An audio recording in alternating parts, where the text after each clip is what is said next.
Hi, my name is Kevin McDonald, and I'm declaring my independence. Independence from what? Why, negative thoughts and energy, of course. Chief among them, hate, division, and fear. You see, I know that we're all one, and together we can solve any problem, save our planet and each other. Please, join me as we come together as one and choose a better way to be. So now, let's begin with my Independence Report.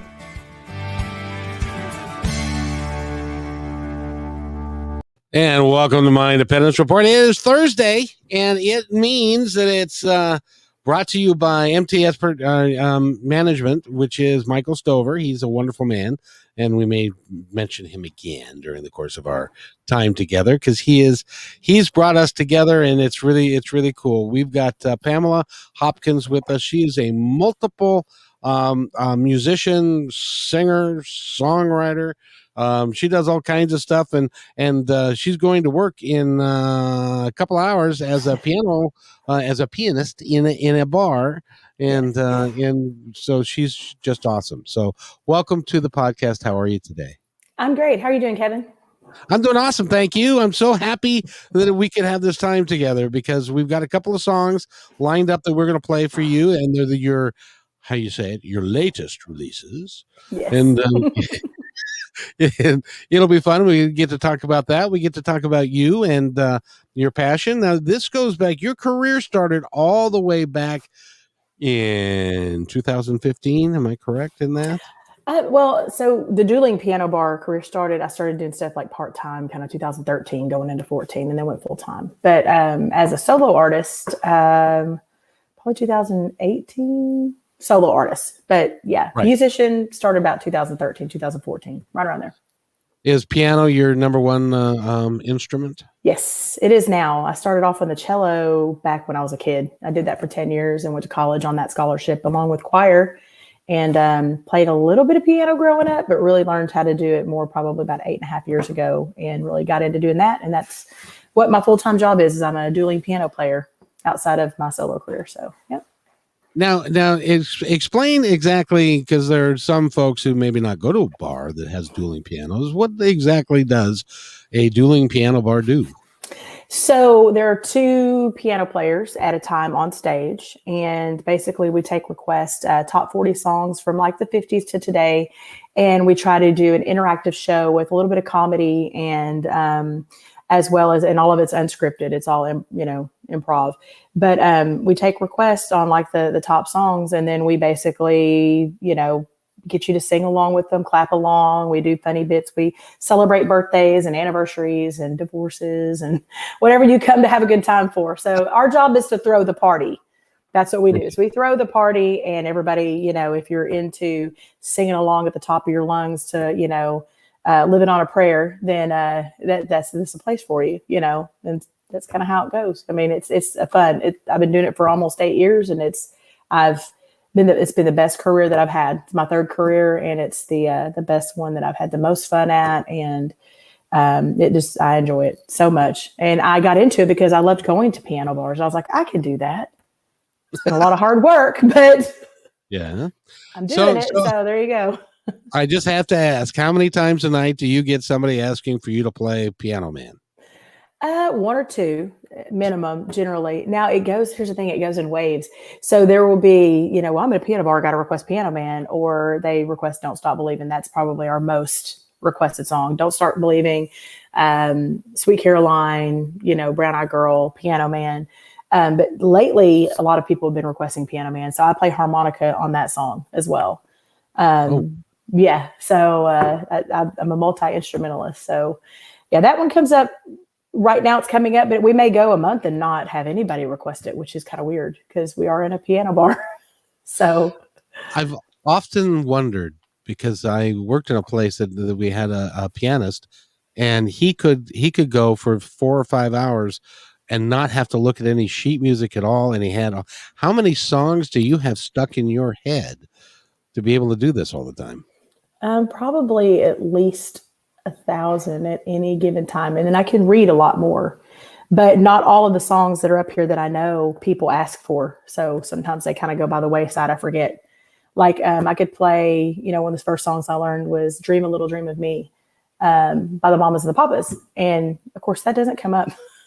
So I don't know if I could still play it, but I could figure it out. I know it well enough. I could probably figure it out and, tinker around and get it. But that would be one I may have to look up again and just kind of browse, and then I could do it again. But yeah, so there's a lot of songs I think I learned early on in my career that don't come up anymore or never came up. And there were songs I wanted to learn. But I would say probably roughly 1,000 swimming around up there at any time. And then all of the ones that I can read on the spot. There's probably another 1,000. So, it is so sad because I'm a little older now. So I grew up in the 60s and the 70s and the 80s. And I remember a lot of, so you just brought up a band that came to be in 1967, 68 right. with Cass Elliot and the crew. And there are lots of people that go, who? And, right. I have an associate that I said, it's really exciting. I'm going to interview somebody that used to play with Chicago. Who? You're like, the guy that does You're the Inspiration, the Karate Kid. Exactly. Yeah. And so it's really is tough when you're, and I imagine that for you have to keep on learning new stuff in order to keep current with what's happening. But are you getting current songs? It doesn't seem. WAP is a big one. It's starting to fade out right now by Cardi B. But I had to learn that one. Right now I'm learning, and I don't know if I can say this, but I mean, it is a song that's out by Trey Lewis. It's probably his biggest song right now, but Dick Down in Dallas, that's his song. And that one comes up now. So. So because I always wanted to ask this as somebody that actually is a musician, has had to learn a lot of music and stuff. In my impression is that music, by and large, except for I have to tell you, the two songs that we're going to play that you did are just phenomenal. But thank you. By and large, I don't think music is as good as it was. I would probably agree. There's a lot of music that had sticking power, we call sticking power, like worth learning and not reading and memorizing. And now they just kind of come and go. There's not many that stick around where people are like, oh yeah, play that one. And it still goes up, it goes big for a little while, even in the piano bar. And then it just kind of disappears. But the songs, like I said, like Sweet Caroline, Don't Stop Believing, Ice Baby, some of them that had more sticking power back then, those songs are still relevant in the piano bar today. So, but like WAP, it lasted for about 5 months, and now it hardly ever comes up anymore. So, Well, and a lot of people, thank God. Well, when people are in a bar and they're drinking and they want to singing to Sweet Caroline is one of those it's just fun to do. Yeah. And old know it, young know it, everybody knows it. I mean, yeah. And because his range was fairly limited, right. Neil Diamond, that a lot of people can sing it without feeling embarrassed, right. that they can't hit the notes. Right. Now, do you get much from like Elton John because it's a piano bar? Do you get a lot from him? Benny and the Jets. His three biggest songs that we get is Benny and the Jets, Rocket Man, and Tiny Dancer. So that's the biggest ones we get that people want. Benny and the Jets is the biggest probably sing-along one that we do, but everybody loves the other two as well, but we just got to place them correctly in the night because they're slow. So it's all about, we say it's all about pacing. So we can't play slow songs because people would leave, so we have to very well pace the show to the best way we know how to keep the audience there and partying and having a good time. And then when they're tuckered out, we slow it down and then we bring it back up. So like I said, we're the party throwers. Yeah, exactly. That must be the funnest career. I love it. It's fun. And I've gotten to travel all over the world doing it. So, and it has allowed me to afford to put my own music out. I've been basically given a career where I'm honing in my performance skills and my musical skills and my singing skills every week, 3-4 nights a week. I'm able to harness that where other people didn't get that stage time. I'm getting it and getting paid well for it. And like I said, I've been all over the world doing it. So I've got to travel. It's great. Singing 4 or 5 days a week, how does your voice hold out? I've had some vocal issues in the past where I had to go on vocal rest because I had a hemorrhage in my vocal cords. So I go see a vocal doctor, specialist at ENT that strobes my vocal cords about every 6 months, and they make sure that they're healthy. So it's easy to, when you're singing that much, to strain and to fall into bad habits. And so I have to really watch not falling into those bad habits because I'm a power singer. And so she has to remind me, her name's Jill. She's like, you have to remember, you're singing all these hits that were all these power songs, and that's why they're hits, and you're singing them 3 hours a night plus 3-4 nights a week. You're doing more on your vocal cords than a professional singer does, that's touring. You look at somebody like Luke Combs or somebody like that, they're doing an 1.5-hour concert. They might do it 4 nights a week and take 3 off or 5 nights, but they're only singing an hour to an 1.5 hour, in their part. I'm singing 3+ hours at a time. And then sometimes I take outside gigs as well for my solo stuff. So it's a lot of warming up, cooling down, and trying to take care of the amount of water that I take into my body and keeping hydrated and not singing sick. So, well, when your pipes are your paycheck, basically, right, pretty much. You have to really take care of. A gentleman comes to mind that didn't do that, and that would be Meatloaf. Right. I don't know if you know what happened to him, but he killed his vocal cords at one point because he was singing three hours at a time, but he was not taking. He had no training and wasn't taking care of himself. So right. I want to say that there was. I'm trying to think of who the artist is right now that's on 3 weeks of vocal rest and had to cancel concerts like recently, like I'm talking about like this week. And I just read it. I can't remember who it is, but it's a major artist who's been touring, or starting to tour again. And his doctor said 3 weeks, no talking. Wow. no talking for 3 weeks. Yeah, you can't do it. Like it's crazy. Like my family would make fun of me. They'd flap their arms around because I was like. It's a great way to learn sign language. It's well, I know it. They don't. So. Yeah. Well, you try to get somebody's attention. You're like, did you try to write? They're like, what are you trying to say? And I'm like, you get angry and they think it's hilarious. Of course they do. To make fun of me. So I'm like, buttholes. And they can argue with you and you can't argue back. I can't write fast enough. That is so true. So let's talk about your solo career. When did you start writing music?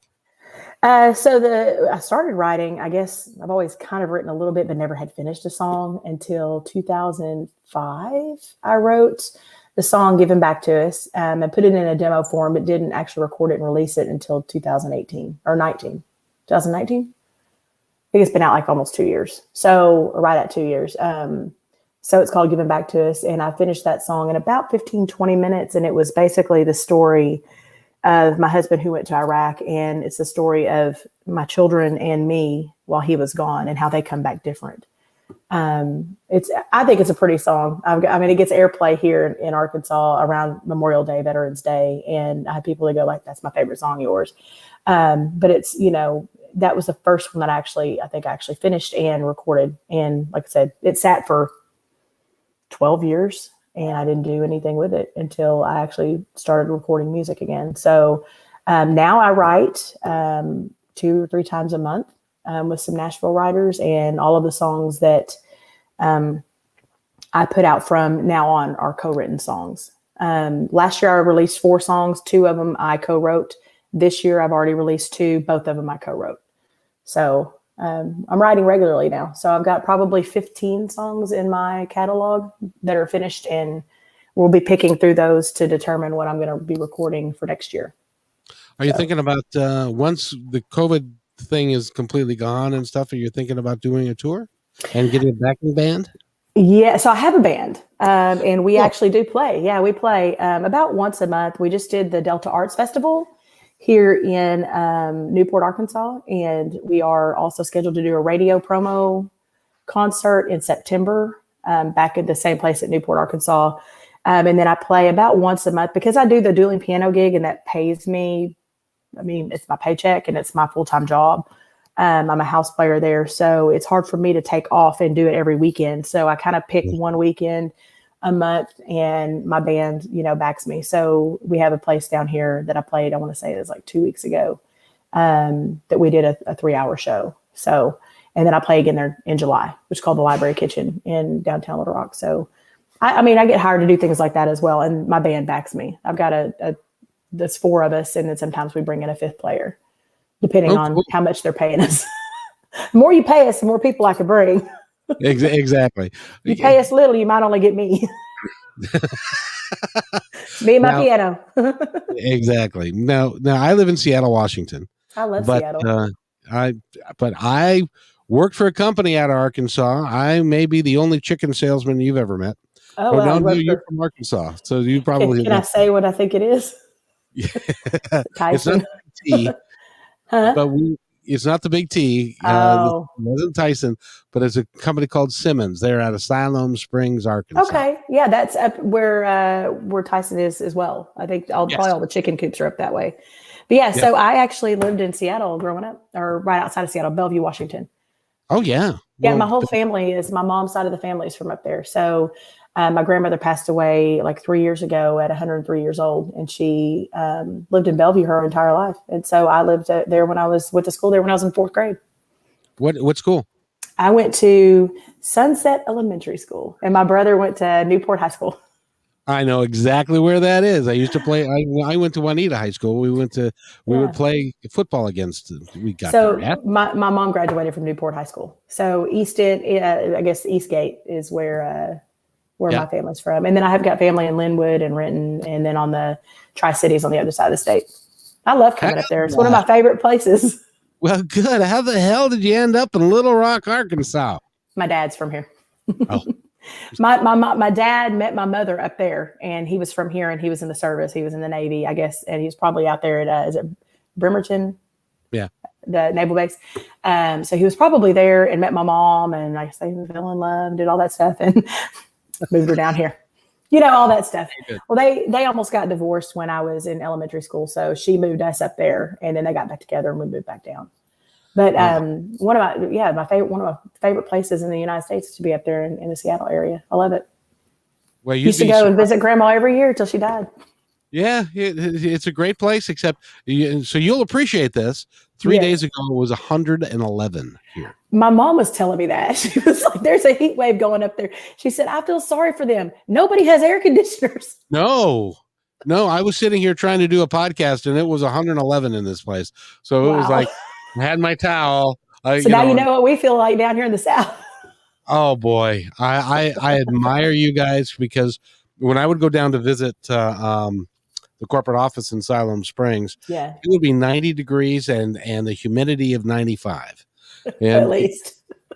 So it was like you walk into the facility and you dry out, then you go walk out. By the time you get to your car, you're soaked in sweat again. Right. You have to keep the car running so your air conditioner doesn't shut off. Exactly right. It's take you forever to get cooled back down. Oh yeah, it's hot down here. We don't know how to deal with it, and the way that you guys do, like putting stuff over your steering wheel so you can get into your car. You can actually drive. Yeah, without burning your hands and stuff. So we don't get any of that stuff up here. Yeah, you do now. We do, yeah.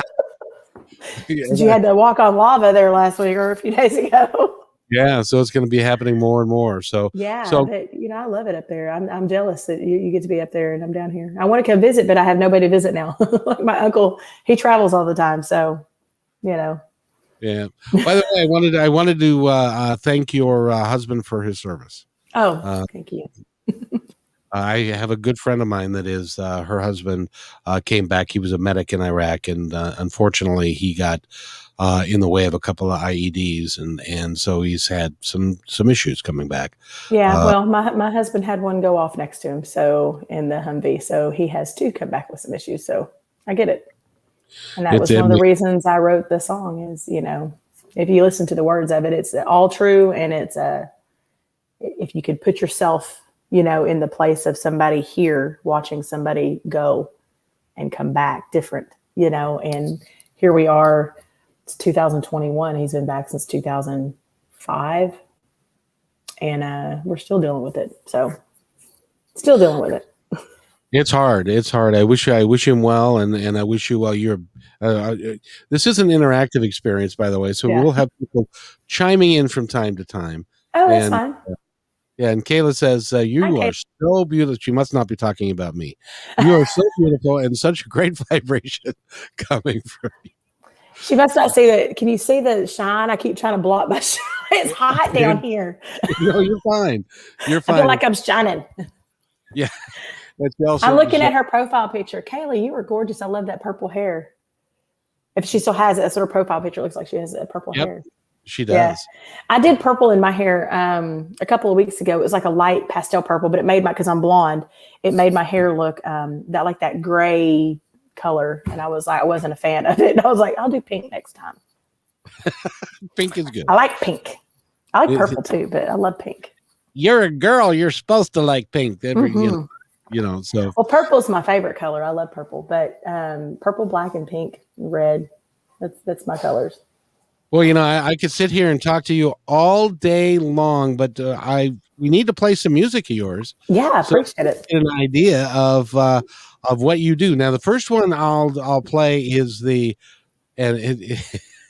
it's the pre-produced music video that somebody's pouring you a drink, and it's peanut butter whiskey. It is. Right? It is. I tried to hide the label, but it's so good. Well, they weren't paying me. They weren't paying me for this spot in my video. No, they should have. They should have. That's marketing. It's marketing and stuff, right? But peanut butter. I've never heard of peanut butter whiskey. So good. It's so good. If you're a peanut butter lover, I love peanut butter. Like I eat peanut butter bars every day, so I love peanut butter, and so it goes down real smooth, and it's great. Get it, you chill it. So good. So this one is the pre-produced one is Little Things. Is that right? Yes. And tell us about that song. So this particular song we wrote, co-wrote it with Matt Damon and Trafton Harvey back in, I want to say like August of last year. And I had this idea like year and a half ago when I knew I was going back in the studio, and I was starting to write more with Nashville artists and Nashville writers. And I was like, I really want to do a duet. I want to do a love song duet. I had an idea. I knew it was going to be called Little Things. I knew the storyline of what I wanted, but I couldn't find, I had a couple friends I was wanting to write with, and they were like, oh yeah, we'll get to it. Well, they didn't get back to me on time. And I was like, look, I got stuff to do. Like I got goals. We got to make this happen.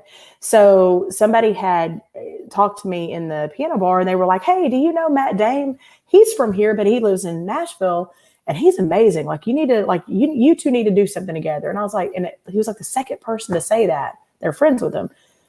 Matt, I don't know, had probably never heard of me outside of these two people probably saying something to him as well. And I was like, let me look who this dude is. Let's see who this guy is. And kind of got looking into his stuff. And he has a couple of songs one of them's called Whiskey and Memories. And I listened to it on repeat. And I was like, I love this man's voice. Like he's got to be on my song with me. So I reached out to him on Facebook. And I said, hey, I'm Pamela Hopkins, and a couple of buddies of mine that know you, because we were all in law enforcement, apparently. He used to be a police officer. I was a police officer. And so we had mutual friends. I said, told me I need to get with you about this song that I'm trying to write, and we need to do something together. He's like, yeah, they said something to me too. And I was like, cool, do you want to write? And he said, absolutely, let's make a date. And so we did. And he said, do you mind if I bring my buddy in Trafton?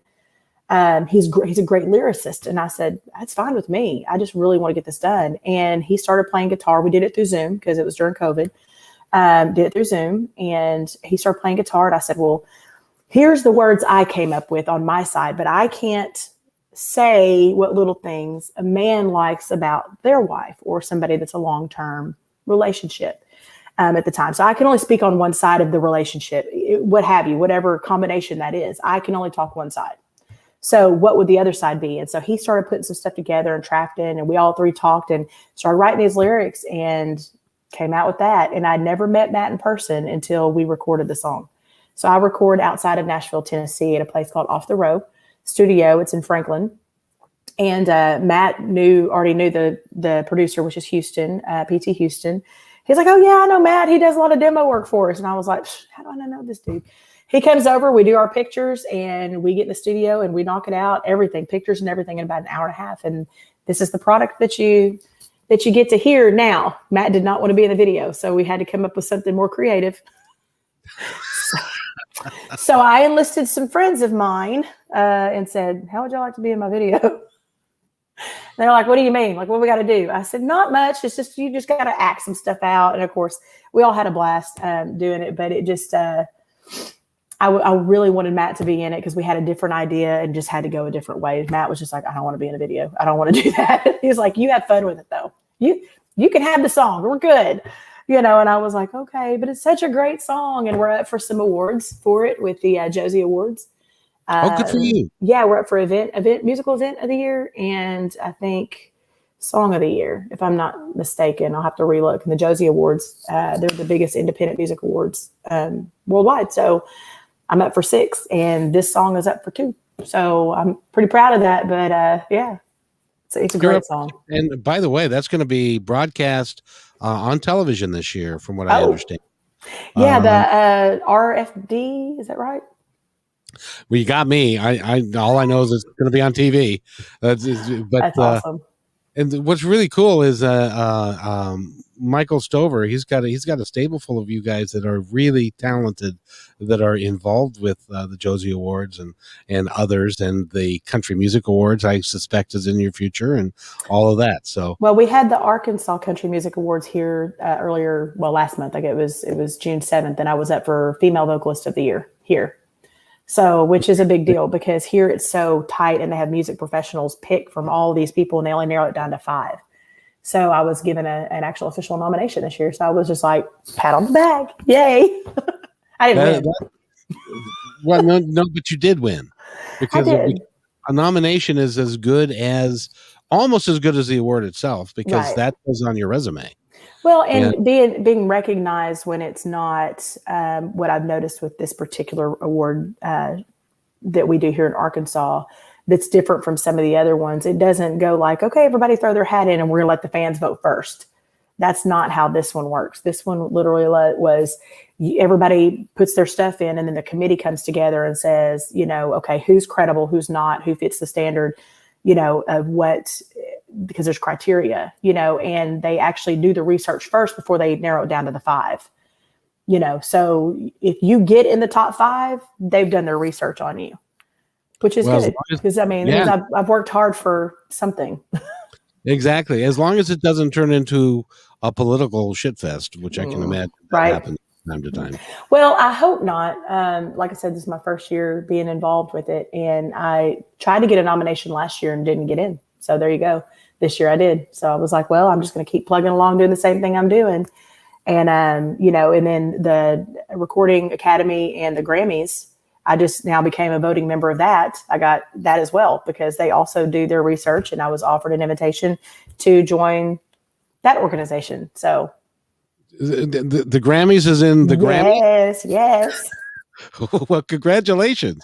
Yeah, so that was like 2 days ago. They sent me a thing and said, by the way, we're inviting you to be part of our 2021 Recording Academy Grammy class. And it's like good for the next 5 years. So then I'm now a voting member of the Grammys out of the Memphis chapter. Well, now you wait and see, because you're going to get nominated for a Grammy. And then wouldn't that be great? Then you have to vote for yourself. Won't that be fun? Well, I would. Yeah, I'm sure you would. If you don't vote for yourself, how can you expect anybody else to vote for you? That's exactly right. Now we're going to play this song. Okay. And then when we come back, I got to ask you, because you slipped and said that you changed careers from a police officer to a nightclub piano player. So we're going to talk about that. Okay. that is quite the last hour I was talking to somebody who went from being an engineer to a singer, and it's like that's the different sides of the brain are involved with all of that. Right. I'm happy to discuss it with you. So we'll be right back, and this is Pamela Hopkins, and the name of the song again is Little Things.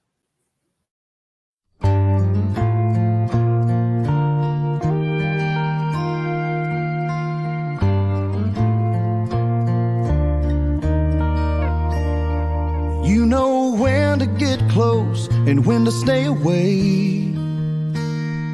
You know how to bring the sun to my darkest days.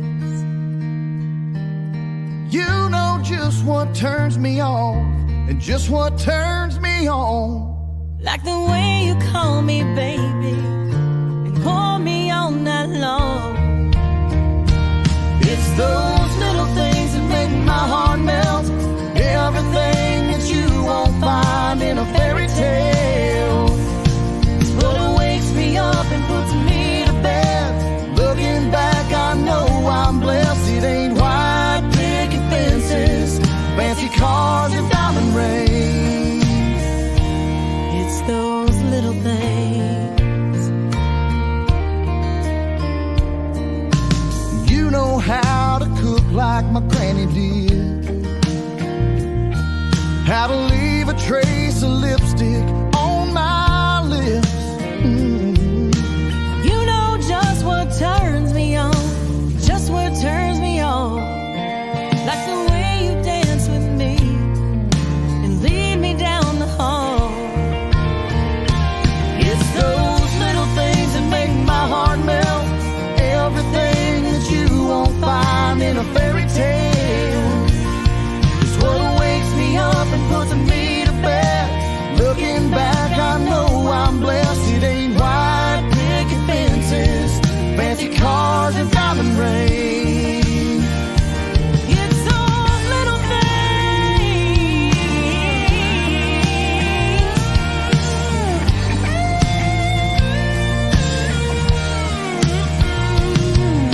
The dimples in your cheek, The softness of your skin still feel like those crazy kids. like where it all began.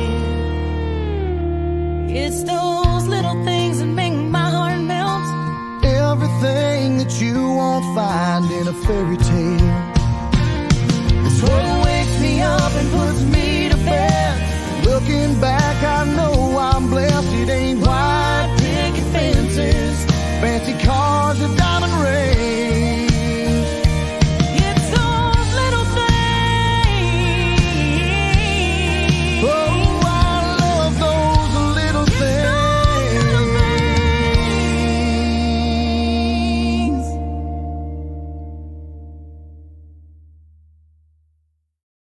That's Pamela Hopkins. That is just beautiful. And Susan would like to chime in.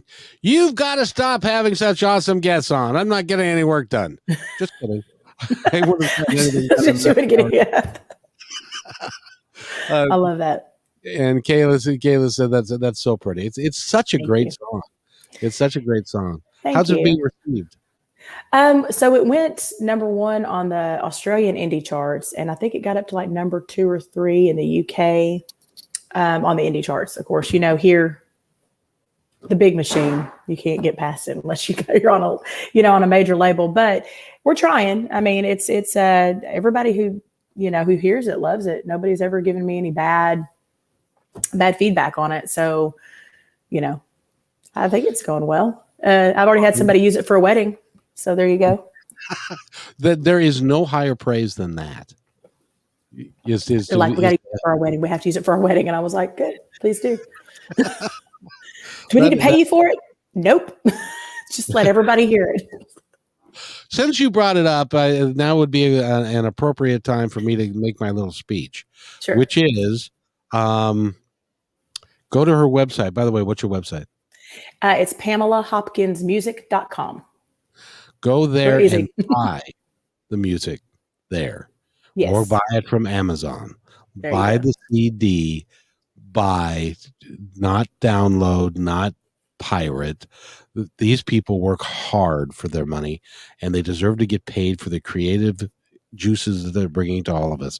Because there are people, Pamela, there are people that are going to be sitting in their car that are going to be listening to that song, singing at the top of their lungs about the lover that they have in their life. Right. And you are impacting people in a really, really positive way. And the cool thing is you'll never meet them.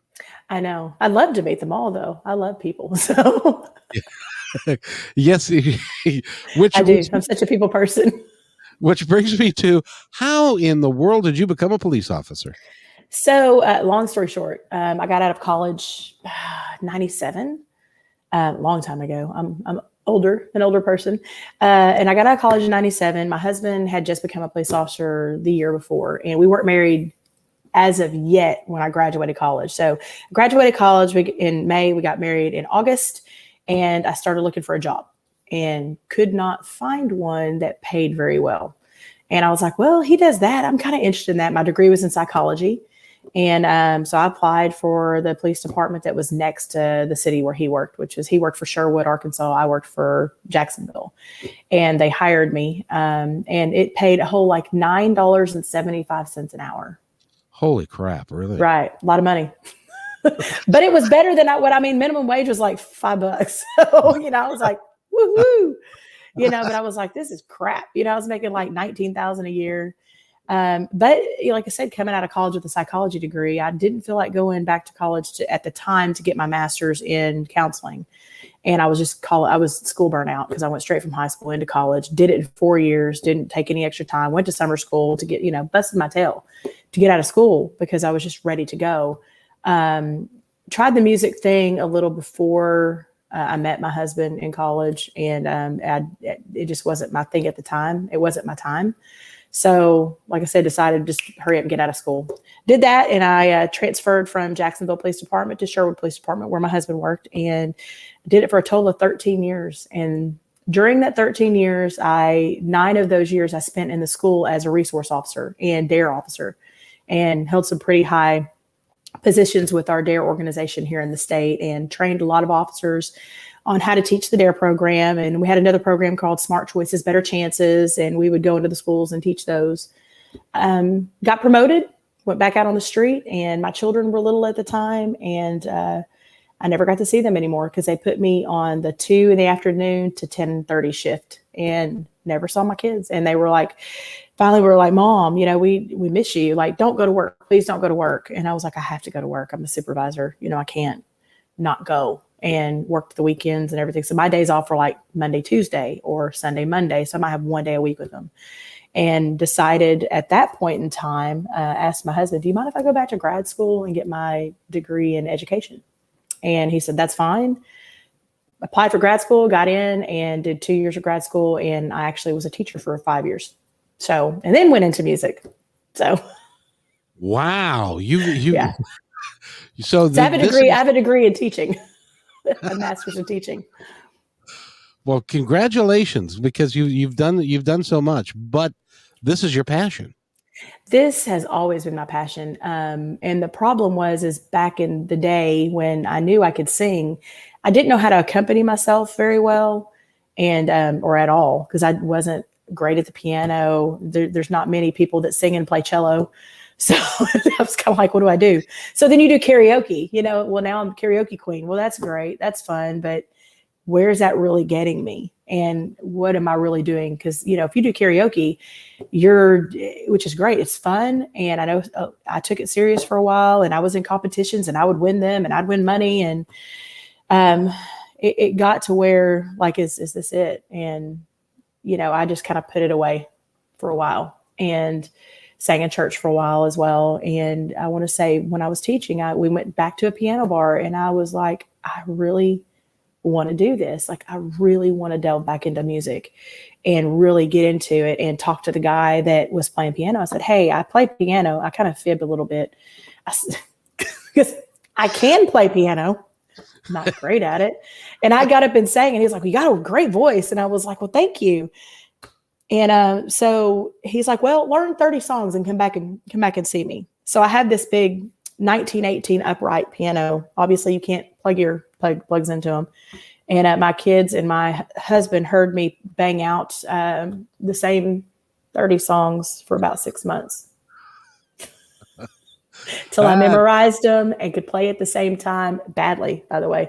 But he let me get up he said, come in on the Thursday, and I'll let you get up and play a couple songs, kind of get your feet wet, and started doing that, and then started picking up more shifts. And then they offered me a paid shift, and it went from there. And I was able to actually quit teaching and do that full time. and have never looked back. And then started, okay, well, now I'm covering everybody else's songs. What do I do now? And, I've got this song I wrote and I need to start writing, and I'm trying to find other songs that I can do. So I released some songs in 2018 and 2019 on my first EP. And they were songs written by Nashville writers. And then I had the one, well, some were Arkansas writers too, but that I had the one I wrote. And then I'm just continually to do more. Now I'm writing more, and I will co-write majority of my songs unless I find one I really like that somebody else has written. Everything will be mine. So I'm pretty proud of it, especially at my age. You should be excitingly proud of what you've done and who you are. By the way, I wanted to ask you, have you been in Nashville quite a little bit? Yeah, so that's where I record now. Like I said, right outside Nashville in Franklin. I've recorded twice at Off the Row Studios, which is, like I said, right outside of Nashville, Tennessee. And I'm supposed to go back to do my vocals on one of the songs that I wrote back in December called One Too Many. And we've already got the music done on it, and we did that through Zoom. And so I've got to go lay my vocals down. But I've got 4 more songs coming out this year that are already done that we release one at a time. So my next song is supposed to be coming out the end of this month, but it's not finished yet. So we're still working on the production of it. It's the vocals are laid, the music's mostly done, and we're trying to hone in the little details before we actually release it out. But it's called Back When, and that'll be my next song that I do. And I would love to have you back so that we can preview that and do that. You're just delightful. Well, thank you. The reason why I wanted to ask you is because there was a guy that I interviewed. I used to do a music show on KKNW in Seattle. And there was a guy that I interviewed that went to Nashville, and his name is Dylan Warnock. Have you ever heard that name?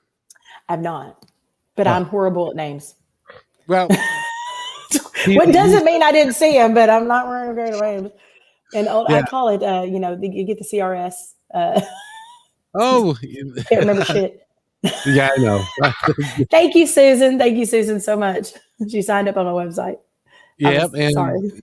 No, you're good. And her story closely parallels hers because she was a psychology major, a violinist, and eventually ended up working on boats and then merchant ships before becoming a mom. So, we all do different stuff in our lives, but it's important because you found a place in time when you said, no, this is what I want to do and how I want to spend my life. Right. And if we could get everybody, my personal opinion, if we could get everybody on the planet to follow their passion, they wouldn't have time for hate, division, and war. Correct. And we would all be much better off, and we'd all be a bunch of happier folks. I totally agree with you. And I think, going through my careers, is that when I lost the passion for one, it was time for me to find something else. And I did that. A lot of people get stuck hating their job, like you said, and then they get angry and they come home and kick the dog or whatever, or they're not doing what they love. And that takes a toll on your mental happiness. And, with the police work, being out on the street again and my kids begging me not to go to work, I was like, you know what? I love helping people, but this is not worth what I'm missing at home. And I need to be there. And so then I did the teaching, and then I loved teaching, but my parents got sick, and you only get 10 days off in a year if you teach, because they go, well, you got the summer off. I'm like, yeah, but I had a diabetic kid. I have 2 diabetic kids. Both of my sons are type 1 diabetics. And at the time just had one, which is my 20-year-old. He got diagnosed at 4, but just his doctor's visits. And then my dad got, he got cancer, and he passed away a year and a half ago, but he had cancer for 8 years. And when my mom started having strokes, and I was like, there's not enough time in the 9 months I'm working that's worth me staying at this job to miss doing things with my parents and doing things with, if they need me, and with my kids. And I love teaching, but this, doing the music, I worked at night late. My kids are in bed, so I was able to still put them to bed. I had the days off, so I could take my parents if they needed help. I could take my kids to their doctor's appointments. And I've just been much happier, doing this than I've ever been in my life. And the joy that I feel like when I perform and I see people smiling and dancing and having a good time, it's just something lights up in me and my energy just goes up. I've had somebody tell me one time, they were like, I talk to you all the time, but it's something about when you step on that stage, like when you step on that stage, like you are a different person. You just light up, and just what comes out of your mouth, and you're smiling and you're having a good time, and you radiate this energy that rubs off on other people. And I'm like, that's great. Then I'm doing my job. Because if you're happy about what I'm doing, then I'm happy that I made you happy. So, I want to bring joy to people. I don't want to be a downer. And who wants to do that? No, I honestly believe that is how without a doubt, you found your passion. Right. I was going to tell you, I used to make a joke, and I'm sorry to cut you off because it's funny. Somebody's like, why are you in a bar now? And I'm like, well, because it was frowned upon when I drank on the job as a cop and as a teacher. I don't know why they had such a problem with that. Well, now I'm hopeful that as a police officer that you never had to draw your weapon and you never got into I did. I did. That was quite often, but it's a dangerous job. I was in it. I felt like I was in it for the right reasons. I was there to help people. With that job, it takes a toll on your outlook on life, because when you're constantly going in every day and you're dealing with the worst, and you hate to say the worst in society, but that's what you're called to do. So, you work the accident where somebody's died, that there's PTSD that, we talk about war, veterans and things like, my husband's got PTSD, and your buddy probably has PTSD from things I saw, things that happened. But police officers and even firefighters and EMT workers, they're out there every day looking at death and destruction and, people getting hurt, and they take that home, and it doesn't go away. It's in your dreams, to watch a child drown, and they're calling you and the parents going nuts. Well, I have children. So yeah, you are trying to keep it together because we're human and we don't just turn that off. But it does. What I think a lot of people don't understand is because they expect police officers to be superhuman. No, we are still human. We still have emotions. And, after a while, it does take a toll, on your mental state. And like for me, being in the schools was my happy place. I loved helping kids. I loved going in the classroom and teaching, and, having that partnership and that relationship with the school and with these students in the school, that when I went back out on the street to work street patrol, it was fun. It was a lot of adrenaline, but then after a while, again, it just piles back on. I'm dealing with the drug user who's trying to break into somebody's house. I'm, dealing with the guy who's messed up on Sherm, who was trying to snatch a kid or a dog, or, some crazy stuff. And you're like, what are you thinking? And it's just that part you deal with 8 hours a day.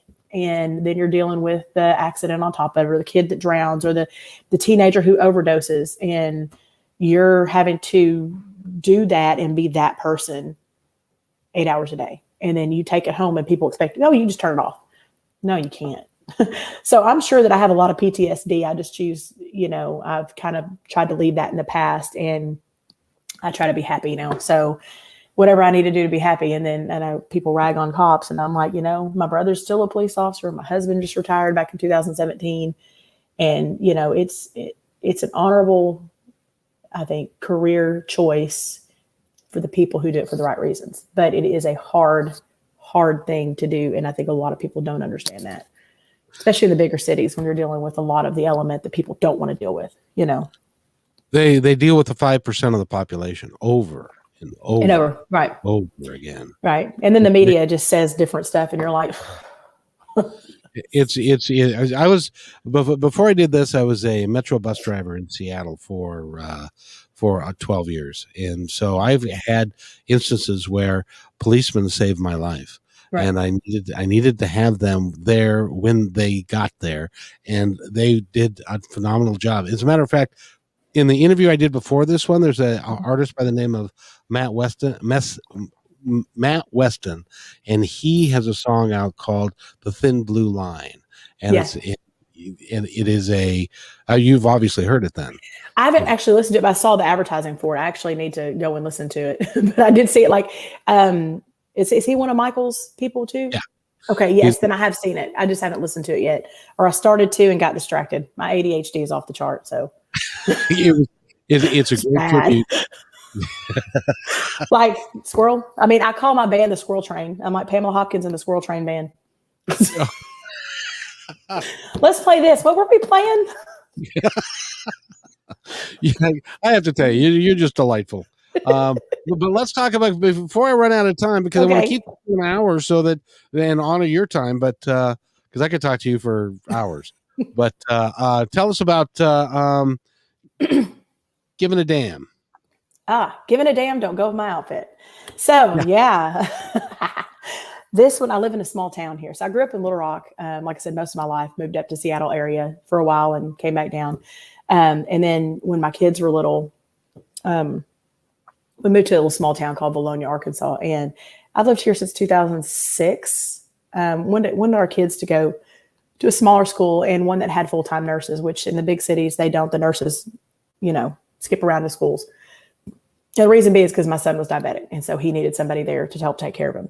But so we moved out here, and it's just a small town. And I kind of prided myself of not knowing anybody here. And because I just know how small towns work. They're all in your business. And I just didn't want people to know until, my kids started having friends and I get to know their parents. But I try to stay in my lane and stay in my house.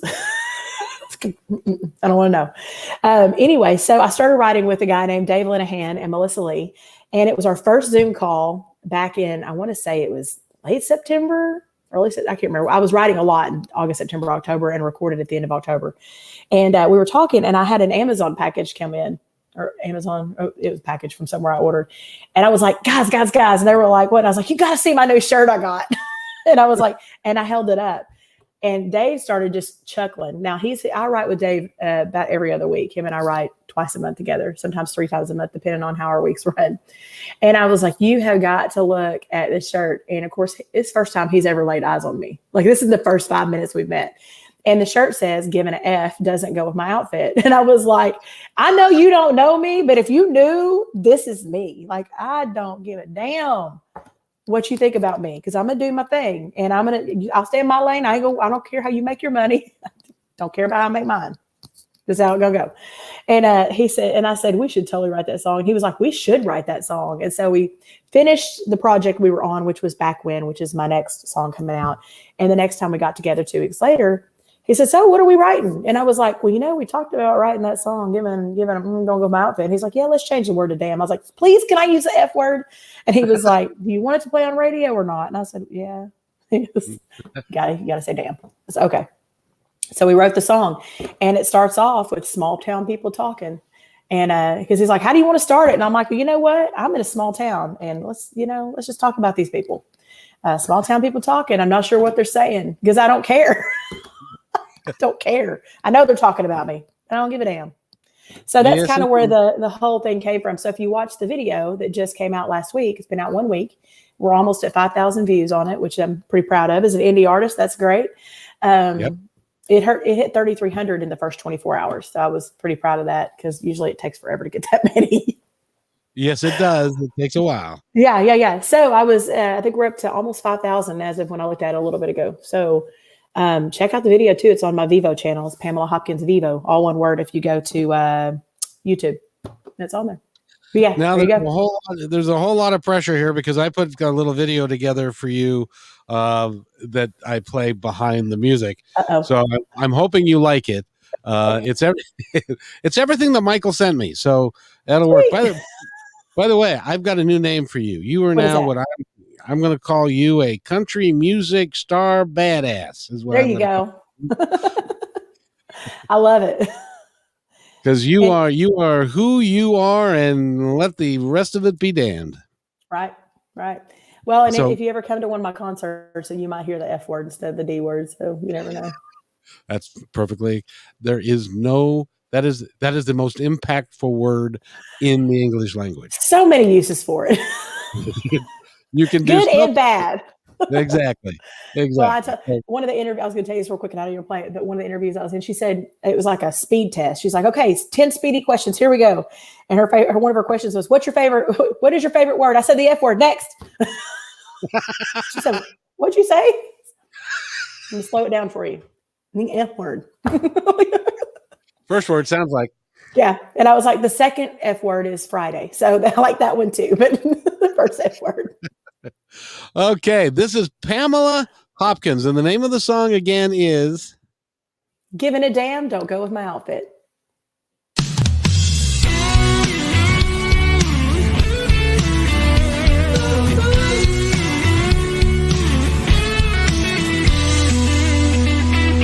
Small town people talking, not sure what they're saying. Word has it that I'm not their favorite. Feel their eyes upon me, they're not sure what they see. My attitude and my confidence, the way I wear my bling. You don't like my hair or the way I wear my jeans. A little too tight, but it feels right, and I'm okay with me. I know who I am, and don't you ever doubt it. Think what you want, say what you will, 'cause giving a damn don't go with my outfit.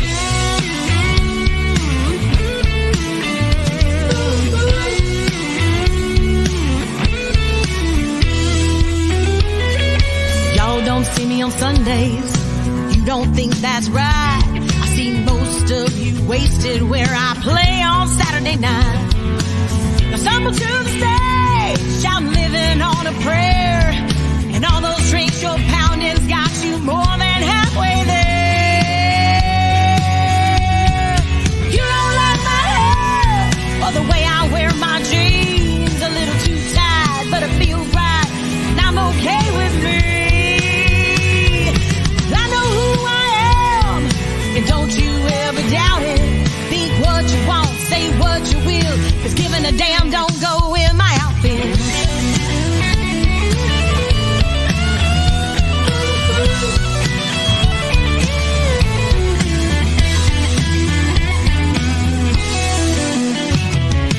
Only one judge matters, and I promise it's not you. You might want to pray a little harder the next time you're in that pew. You know what I mean?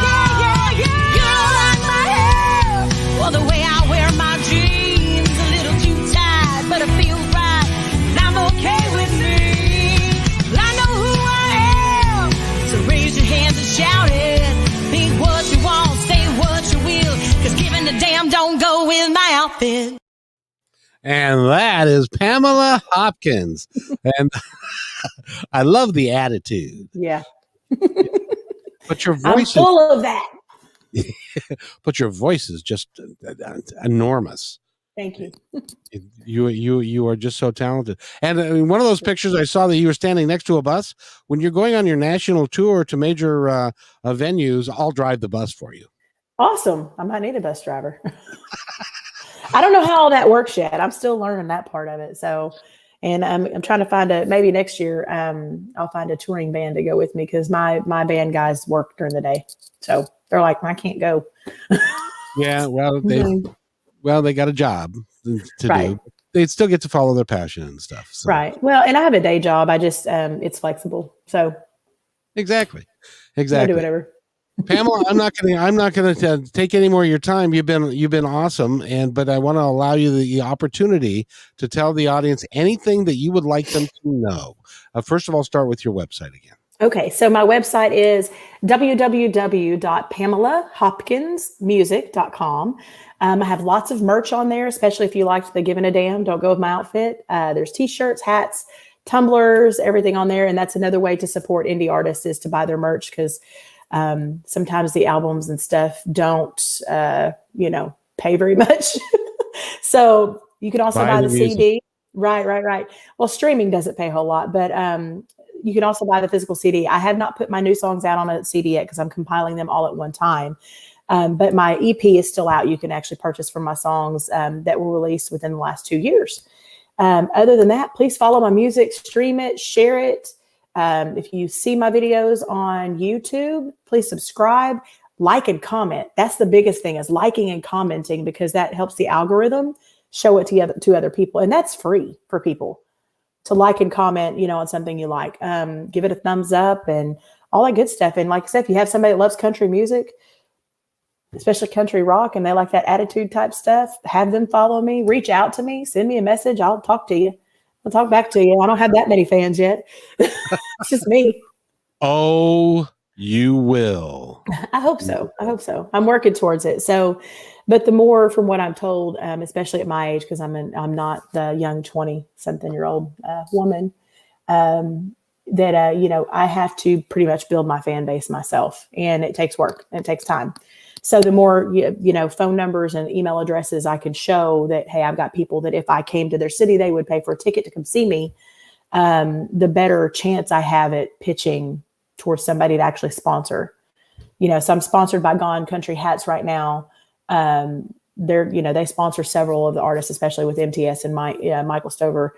They help us out a little bit, but that's not a lot right now. So we need all the help we can get. So buying the merch, streaming, downloading, sharing, all that good stuff helps any of us. And that's pretty much the message I guess I have is thank you for watching and thank you for having me on. And please, follow me. Come cruise with me. I'm going to be on a cruise performing in November. Yeah. The Norwegian, I got to remember the name of it. Escape. So they're going to pay you to go on the cruise so that you can perform, right? Yes. So I'll be on for 3 weeks. Yeah. For me. Yeah, for me. I'm there November 13th through December 4th. I think it's on the Escape. It goes out of Port Canaveral and it goes down to Tortola Saturday to Saturday. I want to say it's the Escape, it's Norwegian Escape. So one of these days I'm going to have you back. I'd love to have you back anytime you want. Thank you. But the introduction will change, and I hope you don't mind. That's fine. It'll be, and I'd like to welcome to the show, everybody, the Grammy Award-winning Pamela Hopkins. Yay! Which would be great because I can vote for myself. That's right. New Artist of the Year, even though you're not. Right. You've been doing this a while. Who is she? Yeah. I tell you, you are just dynamic, and Thank you. Do you have a YouTube channel? Yes, I do. So if you search my name, I have two. I have an artist channel and I have a Vivo channel. So all of my official videos are on Vivo. So if you put it all together, it's no spaces. Pamela Hopkins Vivo is where you find my official music videos. And then the ones that I release that are more acoustic or past performances is you can just look up Pamela Hopkins artist and it'll show up. I've got two. So if you'll subscribe to both, that would be great. That'd be awesome too. Yeah. Yes. I try to keep kind of the professional music videos on one and my kind of around the house, Makes perfect sense. Here's an acoustic version of this song that sucks. No, I'm just kidding. Again, I want to thank you for coming on, and it's been absolutely a joy. And I appreciate you inviting me. I've had fun. And thank you, Susan. I think you have a new fan. Yeah, thank you, Susan. Send me a message. Join my Instagram, my Facebook. If you go to my website and you get past that first where it says, please put in your email address, and you scroll down, it says enter site here. That first homepage, if you scroll down, all my social media is there. So that's why I don't really give my social media. I'm like, go to my website, my social media is there. You just click on each little icon. It'll take you straight to it. Awesome. Yeah. Awesome. And send me a message. I'll talk back to you. And she might even not say anything naughty. She might too. Pamela Hopkins has been our guest. And if you'll stay right there, I've got to do this and then I'll be right back. Okay. Thank you.